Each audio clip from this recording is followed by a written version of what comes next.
Hello everyone. आप सभी का फिर से स्वागत है। ये एनसीईआरटी बायोलॉजी का डिस्कशन है और हमारा टॉपिक चल रहा है परिसंचरण तंत्र, सर्कुलेटरी सिस्टम, अध्याय 12।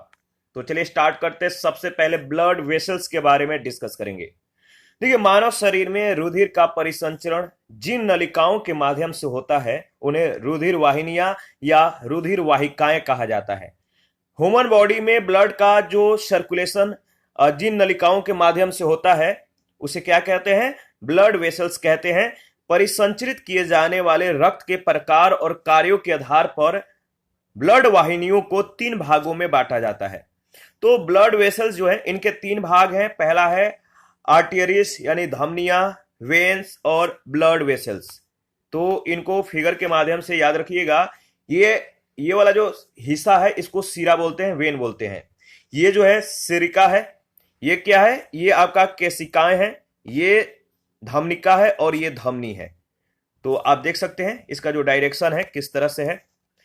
देखिए, आर्टरीज के बारे में अगर बात करें यानी धमनियों के बारे में बात करें तो ऐसी ब्लड वाहिनियां जो हृदय के शुद्ध रुधिर यानी ऑक्सीनेटेड ब्लड, प्यूरिफायर ब्लड, इसको जो है शरीर के विभिन्न अंगों तक ले जाती है उन्हें धमनियां कहा जाता है, आर्टरीज कहा जाता है। आर्टरीज की दीवारें अपेक्षाकृत मोटी, पेशीय और लचीली होती हैं। इस कारण धमनियां सिकुड़ और फैल सकती हैं। याद रखिएगा, इनमें उच्च दाब सहन करने की क्षमता होती है। ठीक है, जब हृदय रुधिर को धमनियों में पंप करता है तो उस समय दाब काफी उच्च हो जाता है और धमनियों में रुधिर परिसंचरण झटके से तथा तेजी से होता है। हृदय से दो प्रमुख धमनियां निकलती हैं, फुफ्फुसीय धमनी और महाधमनी। तो याद रखिएगा, फुफ्फुसीय धमनी और महाधमनी। अगर फुफ्फुसीय धमनी के बारे में अगर बात करें तो यह जो धमनी है ये हृदय के दाएं नीले से जुड़ी होती हैं, जो आगे चलकर दो शाखाओं में डिवाइड हो जाती हैं और प्रत्येक शाखा एक एक फेफड़े से जुड़ी होती है, लंग से जुड़ी होती है। यद्यपि धमनियों में शुद्ध ब्लड प्रवाहित होता है, परंतु फुफ्फुसीय धमनी इसका अपवाद है जो दाएं नीले से अशुद्ध ब्लड को फेफड़े तक ले जाती है। इसके बाद है महाधमनी। यह धमनी हृदय के बाएं नीले से निकलकर मुड़ती हुई वक्ष के अंत तक जाती है। यह मोड़ महाधमनी चाप कहलाता है। महाधमनी आगे अन्य शाखाओं में विभाजित हो जाती है और बाएं नीले से प्राप्त शुद्ध रक्त यानी ऑक्सीनेटेड ब्लड शरीर के अन्य हिस्सों में प्रवाहित करती है। महाधमनी मानव शरीर की सबसे बड़ी धमनी है, याद रखिएगा। ठीक है, जो धमनिकाएं हैं धमनियों से कम व्यास, जो धमनिकाएं हैं ये आर्टरी से कम व्यास वाली असंख्य लचीली शाखाएं यानी ब्रांचेज निकलती हैं जो रुधिर कोशिकाओं से जुड़ी होती हैं। तो धमनिकाएं क्या है? ये धमनियों से कम व्यास वाली असंख्य यानी जिनकी गिनती नहीं की जा सकती है, ये वैसी लचीली शाखाएं निकलती हैं जो रुधिर कोशिकाओं से जुड़ी होती हैं। इन्हें धमनिका कहा जाता है। क्या कहा जाता है? इन्हें धमनिका कहा जाता है। शुद्ध रक्त का जो प्रवाह है कैसे होता है? तो शुद्ध रक्त का जो प्रवाह है इसको ध्यान रखिएगा। जैसे हृदय, ब्लड जो होता है हृदय से महाधमनी में, इसके बाद धमनियां, धमनिकाएं, कोशिकाएं और अंगों में प्रवाहित होता है। तो धमनी और सिरा की जो संरचना है आप यहां पे देख सकते हैं। यह है आपका आर्टरी। ठीक है, और ये क्या है? ये बाह्य स्तर है इसका, ये बाह्य यानी आउटर लेयर होता है। और ये जो है ये क्या है? ये है आपका मतलब कि पेशीय स्तर, मसल लेयर। और ये जो है ये है लोचशील स्तर, इलास्टिक लेयर। और ये इसके अंदर क्या रहता है? ये वोल्व रहता है। ठीक है, आप देख सकते हैं। और ये वाला जो एरिया है इसको बोलते हैं अंत स्तर, इनर लेयर, यानी अंदर का जो स्तर होता है, भीतरी स्तर। इसके बाद वेन्स के बारे में अगर बात करें यानी सिराओं के बारे में अगर बात करें तो ऐसी रुधिर वाहिनियां जो शरीर के विभिन्न अंगों से अशुद्ध रुधिर को यानी डीऑक्सीनेटेड ब्लड को हृदय तक ले जाती है, उन्हें सिराएं कहा जाता है। सिराओं के माध्यम से अशुद्ध ब्लड यानी डीऑक्सीनेटेड ब्लड हृदय तक जो है ले जाया जाता है। ठीक है, याद रखिएगा, इंपॉर्टेंट है। इसके बाद अगर बात करें तो देखिए, सिराओं की भित्ति जो होती है, जो सिराएं होती हैं, इनकी भित्ति धमनियों की अपेक्षा पतली और कम पेशीय होती है। सिराओं की जो आंतरिक गुहा है वो सबसे चौड़ी होती है। ठीक है, सिराओं में कम दाब से ब्लड प्रवाहित होता है। लो प्रेशर से जो है ब्लड प्रवाहित होता है, इसीलिए अधिकांश शिराओं में वल्व पाए जाते हैं ताकि अशुद्ध ब्लड को क्या करे, अशुद्ध यानी अशुद्ध रुधिर अंगों की ओर वापस प्रवाहित ना हो सके। अशुद्ध ब्लड जो होते हैं ये अंगों की ओर वापस प्रवाहित यानी रिटर्न ना हो सके, इसीलिए वल्व का पाया जाना बहुत जरूरी होता है। धमनियों की केशिकाएं अंगों तक ऑक्सीजन और पोषण युक्त रुधिर पहुंचाती हैं, जिसके बाद यह रुधिर अंगों से कार्बन डाइऑक्साइड ग्रहण करके अशुद्ध हो जाता है। इसके बाद यह अशुद्ध ब्लड अंगों से उन कोशिकाओं में प्रवेश करता है जिनसे सूक्ष्म शिराएं या सिरिकाएं बनती हैं। यही सूक्ष्म सिरिकाएं मिलकर शिराओं का तथा शिराएं अंत में महाशिराओं का निर्माण करती हैं। तो आप यहाँ पे देख सकते हैं इसका साइकिल कैसे चलता है। जैसे ऑर्गेन्स यानी अंग, ऑर्गेन्स के बाद केशिकाएं, केशिकाएं से सिरिकाएं, फिर शिराएं, महाशिराएं, हृदय, इस तरह से इसका जो है साइकिल है, जो प्रोसेस है इसको याद रखिएगा। सभी शिराओं में अशुद्ध रक्त का प्रवाह होता है, डीऑक्सीनेटेड ब्लड का प्रवाह होता है सभी शिराओं में। लेकिन फुफ्फुसीय शिरा इसका एक अपवाद है जो फेफड़े से बाह्य आलिंद तक शुद्ध रक्त का प्रवाह करता है, यानी ऑक्सीनेटेड ब्लड का, शुद्ध ब्लड का ये प्रवाह करता है। कौन? फुफ्फुसीय शिरा। तो इसको याद रखिएगा, अपवाद के रूप में है। जो ब्लड जो केशिकाएं हैं, रुधिर केशिकाएं हैं, इनके बारे में अगर बात करें तो ब्लड केशिकाएं बहुत ही महीन रुधिर वाहिनियां होती हैं। इनकी भीति की मोटाई केवल 1 कोशिकीय स्तर की होती है और इनका व्यास लाल रुधिर कोशिकाओं से कुछ ही अधिक होता है।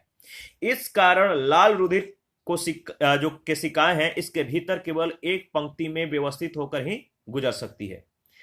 रुधिर केशिकाओं का जो निर्माण है इसके बारे में अगर बात करें तो धमनियां शाखाओं में बटी होती हैं जिन्हें धमनिकाएं कहते हैं। ये विभिन्न ऊतकों में प्रवेश करके महीन शाखाओं में विभाजित होकर कोशिकाएं बनाती हैं।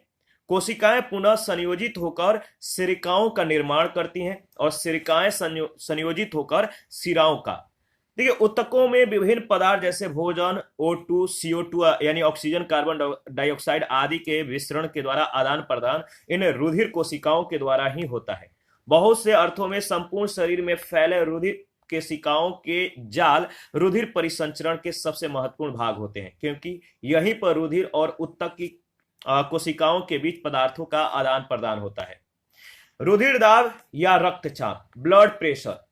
देखिए, हृदय के संकुचन से धमनियों की दीवारों पर पड़ने वाला दाब ब्लड प्रेशर कहलाता है और इस दाब को याद रखिएगा, अगर बात करें तो इस दाब को संकुचन दाब कहते हैं। क्या कहते हैं? इस दाब को संकुचन दाब कहते हैं, जो नीलयों के संकुचन के फलस्वरूप उत्पन्न होता है। ठीक है, और यह संकुचन दाब उतना होता है जितना कि 120 मिलीमीटर के पारे के स्तंभ के द्वारा उत्पन्न होता है।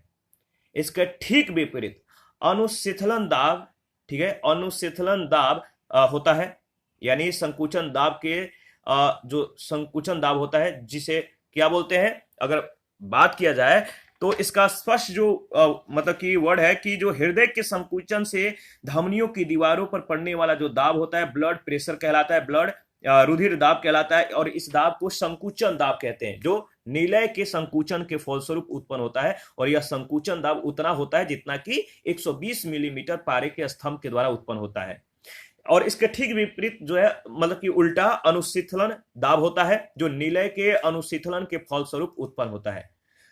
जब रुधिर आलिंद, जो रुधिर आलिंद है, इससे नीलय में प्रवेश कर रहा होता है, तब यह दाब सामान्यतः 80 मिलीमीटर पारे के स्तंभ के द्वारा उत्पन्न दाब के बराबर होता है। एक स्वस्थ मनुष्य में संकुचन और अनुशीतलन दाब, रुधिर दाब यानी जो ब्लड प्रेशर होता है, इसको याद रखिएगा, बहुत ही इंपॉर्टेंट है। यहां से कई बार प्रश्न पूछे गए। जो ब्लड प्रेशर होता है, रुधिर दाब होता है, स्वस्थ व्यक्ति के लिए अगर आपका ब्लड प्रेशर 120/80 है तो आप मतलब कि स्वस्थ हैं, आप जो है सही हैं, आपका हेल्थ सही है। विभिन्न व्यक्तियों में रुधिर दाब उम्र यानी एज, इसके बाद लिंग यानी जो कह सकते हैं सेक्स, आनुवंशिकता, शारीरिक और मानसिक स्थिति तथा अन्य कई कारणों से ये अलग अलग होता है। तो यहां पे हम लोग धमनी और शिरा में अंतर भी देखेंगे, लेकिन इससे पहले अगर बात करें तो कुछ पॉइंट है कि रुधिर दाब की माप एक विशेष उपकरण के द्वारा की जाती है। ब्लड प्रेशर का जो माप है एक विशेष उपकरण के द्वारा मापा जाता है और इस उपकरण का नाम है एस्फिग्नोमैनोमीटर। याद रखिएगा, तो रुधिर दाब की जो माप है एक विशेष उपकरण के द्वारा मापी जाती है और इस उपकरण का नाम है एस्फिग्नोमैनोमीटर। यदि कोई व्यक्ति लगातार रुधिर दाब 150/90 HG से पीड़ित है तो यह अवस्था उच्च रक्तचाप कहलाती है। रुधिर दाब को सामान्यतः बाएं बाह की धमनी के द्वारा मापा जाता है। जो लेफ्ट ब्रांचियल जो आर्टेरी इसके द्वारा मापा जाता है, बाएं बाह के धमनियों के द्वारा मापा जाता है। नाड़ी को सामान्यतः कलाई धमनी से जो है मापा जाता है और इसकी गति हृदय स्पंदन गति के समान होती है, 70 से 90 मीटर। ठीक है, मीटर नहीं है, मिली है। और सामान्य से तेज हृदय नाड़ी गति को जो है टैकीकार्डियो कहते हैं। सामान्य से तेज हृदय नाड़ी गति को क्या कहते हैं? टैकीकार्डिया कहते हैं। और सामान्य से धीमी हृदय नाड़ी को जो है इसको ब्रेडिकार्डिया कहते हैं।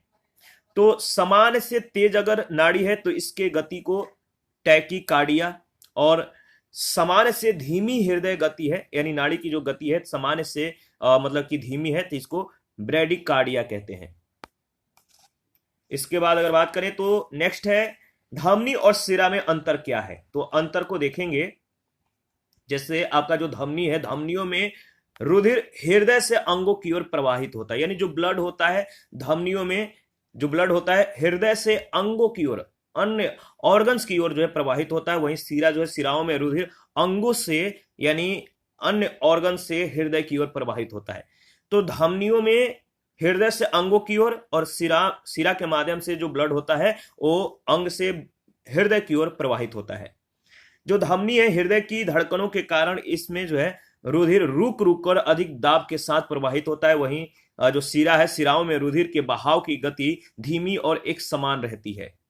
जो धमनी है इनकी भित्तियां अत्यधिक मोटी और लचीली होती हैं और जो सिरा है इनकी भित्तियां पतली और कम लचीली होती हैं। तो धमनियों की जो भित्तियां होती हैं वो अत्यधिक मोटी होती हैं, लचीली होती हैं, लेकिन जो सिरा होते हैं, वेन जो होते हैं, इनकी जो भित्तियां होती है, जो वाल होता है, दीवाल होता है, वो पतली होता है लेकिन कम लचीली होता है।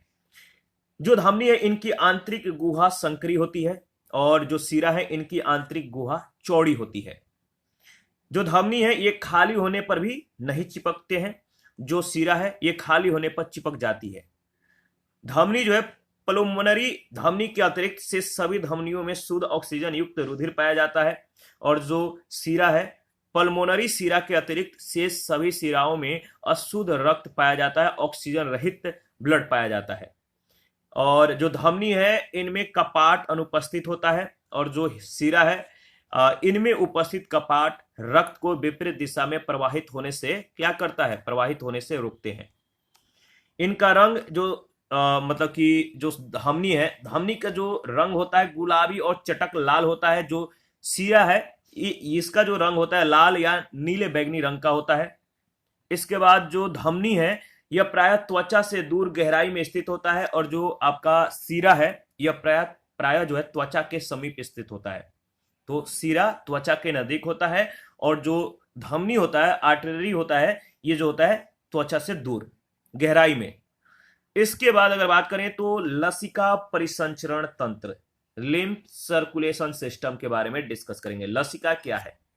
रुधिर वाहिनियां यानी ब्लड वेसल्स एवं ऊतकों के बीच रिक्त स्थान में जो ब्लड वेसल्स और जो टिश्यूज होते हैं इनके मध्य रिक्त स्थान की एक रंगहीन स्वच्छ तरल पदार्थ पाया जाता है जिसे लिम्फ कहते हैं, लसिका कहते हैं। तो ये ब्लड वेसल्स और टिश्यूज के बीच, यानी मान लीजिए ये ब्लड वेसल्स है और ये टिश्यूज है, इन दोनों के बीच जो है एक रंगहीन स्वच्छ तरल पदार्थ पाया जाता है। इसी स्वच्छ तरल पदार्थ को लसिका कहते हैं, लिम्फ कहते हैं।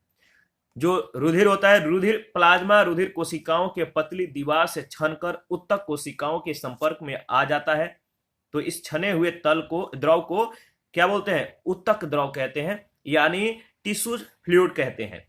लसिका में लाल रक्त कणिकाएं और हेमोग्लोबिन जो है अनुपस्थित होता है, यानी जो लिम्फ होता है इनमें आरबीसीज और हेमोग्लोबिन नहीं होता है, जबकि श्वेत रक्त कणिकाएं अधिक मात्रा में पाई जाती हैं। इसमें ऑक्सीजन और पोषक पदार्थों की मात्रा रक्त के अपेक्षा कम होता है और CO2 तथा उत्सर्जित पदार्थों की मात्रा अधिक होती है। जल उत्तकी द्रव वेसल्स में एकत्रित हो जाता है। जो वाटर होता है ये जो उत्तकी द्रव वाहिकाएं हैं इनमें ये एकत्रित हो जाता है, ठीक है। और तब इन वाहिकाओं को लसिका वाहिका कहते हैं। और लसिका कोशिकाएं लसिका तथा रुधिर के मध्य यानी जो लिम्फ है और जो ब्लड है इसके बीच भोज्य पदार्थ, गैस, हार्मोन्स आदि के प्रसार के माध्यम से ये कार्य करती हैं। अंत में क्या होता है कि जो लसिका वाहिकाएं हैं संयुक्त होकर वक्षीय वाहिनी तथा दाहिनी लसिका वाहिनी का निर्माण करती हैं जो शिरा तंत्र से जुड़ जाती है। इसके बाद है लसिका गांठें। लसिका परिसंचरण तंत्र में लसिका वाहिकाएं बीच बीच में फूलकर गांठों के समान संरचनाएं बनाती हैं जिन्हें लसिका गांठें कहते हैं। लिम्फ नोड्स कहते हैं। और मानव शरीर में गर्दन तथा कंधों के नीचे के स्थान बहुकक्ष में जो है सर्वाधिक लसिका गांठें पाई जाती हैं, याद रखिएगा। इसके बाद देखिए लसिका जो अंग है इसके बारे में देख लेते हैं। इसके अंतर्गत लसिका पुटक, ठीक है, लसिका पुटक यानी आंतों की जो श्लेष्म स्तर होता है ये इसके अंतर्गत आता है। इसके बाद है टॉन्सिल्स यानी ग्रसनी की श्लेष्मा झिल्ली में स्थित और लिम्फोसाइट्स का ये निर्माण करता है। इसके बाद है थाइमस ग्रंथि यानी वक्ष गुहा में दोनों फेफड़ों के मध्य स्थित होता है और लिम्फोसाइट्स का निर्माण करता है। इसके बाद आपका है प्लीहा, आमाशय के फंडिंग भाग तथा डायफ्राम के बीच स्थित होता है और लिम्फोसाइट्स का ये निर्माण करता है। लसिका वाहिनियां लिम्फ वेसल्स में संबंधित अंगों को लसिका अंग कहते हैं। जो लसिका वाहिनियां हैं इनसे संबंधित जो अंग होते हैं इनको लसिका अंग कहते हैं। इनमें लिम्फोसाइट्स का निर्माण होता है। जो शरीर होते हैं इनको शरीर को रोगों से लड़ने के लिए ये प्रतिरोधक शक्ति प्रदान करता है, एज एंटीबॉडीज की तरह ये कार्य करता है। लसिका गांठें, प्लीहा, थाइमस, टॉन्सिल्स आदि लिम्फोसाइट्स का निर्माण करते हैं जो बाहरी पदार्थों यानी जीवाणुओं आदि से शरीर की सुरक्षा के लिए ये क्या करते हैं, कार्य करते हैं। आहार नाल में वसा पाचन के फलस्वरूप बने वसा अम्ल तथा ग्लिसरॉल रुधिर वाहिनियों में न जाकर लैक्टिकल, याद रखिएगा, लैक्टिकल्स के द्वारा लसिका तंत्र में पहुंचते हैं। लसिका के कार्य क्या है? Functions of lymph. पहला कार्य है लसिका का जल का अस्थायी संचयन करना, यानी शरीर में प्रवेश करने वाले जल के लिए लसिका वाहिनियां अस्थायी जलाशय का कार्य करती हैं, अस्थायी, याद रखिएगा। दूसरा कार्य क्या है? अधिकतम जल का अवशोषण, यानी उत्तक द्रव से जल की अधिशेष मात्रा को हटाकर लसिका उसे रुधिर परिसंचरण में डालती है। तीसरा है दीर्घाणुओं का परिवहन। दीर्घाणुओं का परिवहन यानी लसिका के द्वारा बड़े बड़े अणुओं जैसे प्रोटीन, हार्मोन आदि को रुधिर परिसंचरण में ले जाकर डाला जाता है, क्योंकि ये अणु रुधिर केशिकाओं की भित्तियों को नहीं भेद पाते और ये अणु सीधे रुधिर परिसंचरण में नहीं पहुंच पाते हैं। इसके बाद है वसा का परिवहन, ट्रांसपोर्टेशन ऑफ फैट, यानी वसा का परिवहन लसिका के द्वारा ही होता है। आहार नाल में वसा के पाचन के पश्चात वसा अम्ल एवं ग्लिसरॉल ये रुधिर वाहिनियों में न जाकर लैक्ट्रियल में आते हैं और वहां से लसिका तंत्र में ये पहुंचते हैं। पांचवा कार्य है संक्रमण से सुरक्षा करना, यानी लसिका में मौजूद जो लिम्फोसाइट्स होते हैं ये रोगाणुओं को नष्ट करके संक्रमण से मनुष्य की सुरक्षा करते हैं। देखिए इसके बाद लसिका और रुधिर में जो अंतर है यहां पे डिस्कस कर लेते हैं। लसिका और यानी ब्लड और लिम्फ में क्या क्या अंतर है। तो जो ब्लड होता है ये गहरे लाल रंग का तरल संयोजी उत्तक होता है। जो लिम्फ होता है ये छना हुआ रुधिर और रंगहीन उत्तक होता है। ब्लड रुधिर में लाल रक्त कणिकाएं उपस्थित होती हैं, यानी जो ब्लड होता है इनमें आरबीसीज उपस्थित होती हैं। वहीं लसिका में लाल रक्त कणिकाएं अनुपस्थित होती है, यानी आरबीसीज का मतलब कि अनुपस्थित होना, जो आरबीसीज है लसिका में अनुपस्थित होता है, उपस्थित नहीं होता है। जो ब्लड है इसमें प्रोटीन्स की मात्रा एवं न्यूट्रोफिल की संख्या अधिक होती है। ब्लड में जो लसिका है इसमें प्रोटीन्स की मात्रा कम और लिम्फोसाइट्स की संख्या जो है सबसे ज्यादा होती है। ब्लड में याद रखिए जो ब्लड होता है रुधिर यानी ब्लड में फाइब्रिनोजेन की मात्रा अधिक होने से रक्त का थक्का आसानी से बन जाता है, ब्लड क्लोटिंग हो जाता है। और जो लसिका इसमें फाइब्रिनोजेन की मात्रा कम होने से रक्त के थक्के के जमने की शक्ति इसमें निहित होती है। तो याद रखिएगा। तो इस टॉपिक से रिलेटेड जो पहला प्रश्न है इसके बारे में डिस्कस कर लेते हैं। पहला है एंटीबॉडीज का निर्माण किससे होता है? एंटीबॉडीज का निर्माण किससे होता है? तो याद रखिएगा एंटीबॉडीज का जो निर्माण होता है लिम्फोसाइट से होता है। ऑप्शन सी बिल्कुल करेक्ट ऑप्शन है। सेकंड प्रश्न है रक्त प्लेटलेट्स यानी बिंबाणु के संदर्भ में निम्नलिखित में से क्या सही है? रक्त प्लेटलेट्स के संदर्भ में निम्नलिखित में से क्या सही है? तो उन्हें थ्रोम्बोसाइट भी कहते हैं। क्या कहते हैं? उन्हें थ्रोम्बोसाइट भी कहते हैं। थर्ड है रक्त में प्रतिस्कंदक पदार्थ कौन सा है? रक्त में प्रतिस्कंदक पदार्थ कौन सा है? तो हेपरिन इसका सही जवाब हो जाएगा। ऑप्शन बी बिल्कुल करेक्ट ऑप्शन है।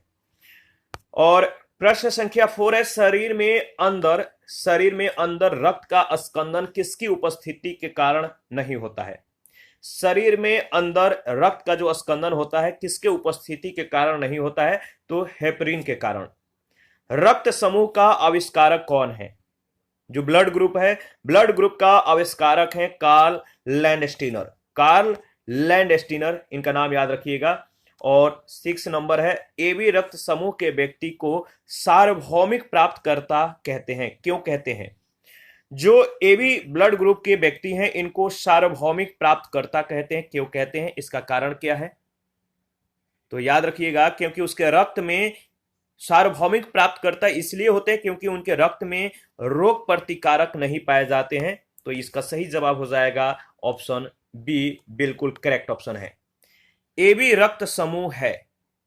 एबी रक्त समूह में क्या पाए जाते हैं क्या नहीं पाए जाते हैं इसके बारे में हम लोगों ने डिस्कस किया था। बहुत ही जो ब्लड ग्रुप का जो सेशन था बहुत इंपॉर्टेंट था। वहां से कई बार प्रश्न भी पूछे गए हैं और पूछे जाते रहेंगे, तो आप ध्यान में रखिएगा। तो एबी ब्लड ग्रुप जो है इसमें एंटीबॉडी नहीं पाए जाते हैं, एंटीबॉडी अनुपस्थित रहता है, यानी बी ऑप्शन बिल्कुल करेक्ट ऑप्शन है। प्रश्न संख्या 8 है ब्लड ग्रुप एबी वाला एक जो व्यक्ति है, एबी रक्त वर्ग वाला जो व्यक्ति है ये क्या कर सकता है? एबी ब्लड ग्रुप वाले जो व्यक्ति होते हैं ये किसी भी वर्ग को या किसी भी ब्लड ग्रुप से जो है रक्त यानी ब्लड ले सकते हैं। किसी भी ब्लड ग्रुप के व्यक्ति से ये ब्लड को ले सकते हैं, एबी ब्लड ग्रुप वाले व्यक्ति। इसके बाद नेक्स्ट है 9 नंबर, यदि किसी पुरुष का ब्लड ग्रुप एबी हो या महिला का जो ब्लड ग्रुप है ये बी हो, याद रखिएगा यहां पे पुरुष का रक्त वर्ग यानी ब्लड ग्रुप एबी और महिला का ब्लड ग्रुप बी हो तो उनकी संतानों में निम्नलिखित में से कौन सा रक्त या ब्लड वर्ग जो है ब्लड ग्रुप उपस्थित नहीं हो सकता है? तो अगर मान लीजिए मेल जो है पुरुष जो है इनका ब्लड ग्रुप एबी है और जो फीमेल है इनकी ब्लड ग्रुप जो है वो बी है, तो इनसे पैदा होने वाले जो बच्चे हैं इनमें से कौन से ब्लड ग्रुप के मतलब नहीं हो सकते हैं, इनमें ब्लड ग्रुप उपस्थित नहीं हो सकता है? तो देखिए जो संभावना है ए है, बी है, ए बी है, लेकिन ओ ग्रुप जो है संभावित नहीं है। तो यानी इनसे इन दोनों दंपति से यानी इनसे जो संतान उत्पन्न होगा उसके ब्लड जो होगा ओ ग्रुप का नहीं हो सकता है। 10 नंबर, यदि दोनों जनकों का रुधिर वर्ग एबी हो और उनके बच्चों का संभावित रुधिर वर्ग होगा, संभावित यानी मैंने बोला ही था ए हो सकता है, बी हो सकता है, ए बी हो सकता है, लेकिन ओ नहीं हो सकता है। 11 नंबर है मानव रक्तदान के लिए कौन सा रक्त समूह सार्वभौमिक दाता यानी यूनिवर्सल डोनर होता है?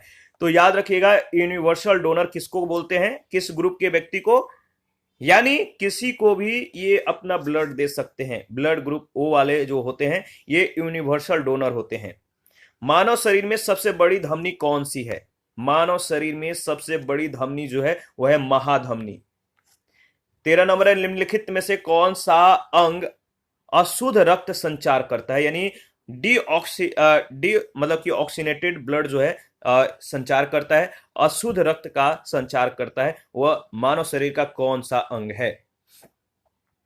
तो इसका जो सही जवाब हो जाएगा, सही जवाब है पल्मोनरी धमनी। पल्मोनरी जो धमनी है ये अशुद्ध रक्त का, अशुद्ध ब्लड का शरीर में संचार करता है।